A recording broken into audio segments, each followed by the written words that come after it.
So I'm here with Mark Pullen, who's the CEO of Xledger, and Becca Thomas, who is the People and Culture Manager over here. I guess from the last time that we caught up, at least on a video, we were talking about the amazing journey you guys have gone through the pandemic and how you guys really thrived during that time and thought about culture and everything else. It'd be good just to get a snapshot of where you are now and what is the vision now for the near future in the UK. Yeah, so more of the same. We've had to adapt quite a lot because recruitment is hard. It's lots of options for people out there, and we're in a fairly uncertain world, aren't we? Albeit we've come out of COVID, we're now into wars and recessions and various things. So it means our decisions and who we take on and people fitting our culture is even more important, because this is a long-term decision and a massive investment for us. So we're still on that pathway. As a business, we've doubled again this year. Well, we're at 81% before we go into Q4. So we're in good shape. That is managed growth. We could grow faster, but that would be a wake of chaos behind some very exciting salespeople.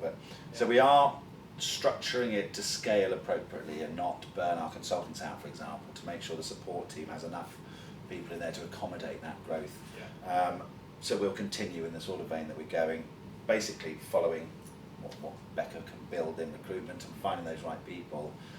That's the priority. We will not drop our standards. We will wait for the right people. We'll invest in our current team. Yeah, and even in spite of that, what are your year-on-year growth projections?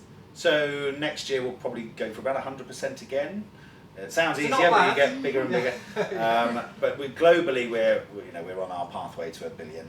I probably should qualify that's Norwegian kroner, which is about £7.50. It's about £120 million. So over up to about 2025, 2026, that's the desire of where we want to be. Okay. So about 500 or 600 people globally with that sort of revenue. It's not our core driver. It just means we can really compete with the big boys, the Oracles of the world and the Microsofts. Our tool competes. We need to be of a size to be able to market and achieve our potential. So it's just on that global pathway, whilst managing work-life balance. We are Norwegian by heritage. Our targets are not 110% utilisation with consultants, it's 60.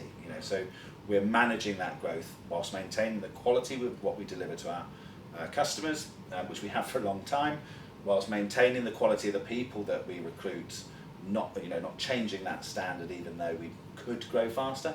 We're comfortable. 100% is not bad. Yeah. Whether we do it next year, I don't know. We'll see what we feel like. Every year we involve everybody in a strategy, budgetary strategy, and targets. And it's aspirational. We're privately owned. We don't have any debt. We don't have any shareholders. We can do what we want to do and what maintains this culture. Awesome. Well, thank you so much for that, Mark and Becca, and hopefully it's given everybody a little bit of a flavour of Xledger, the culture and the vision for the future. Thank you.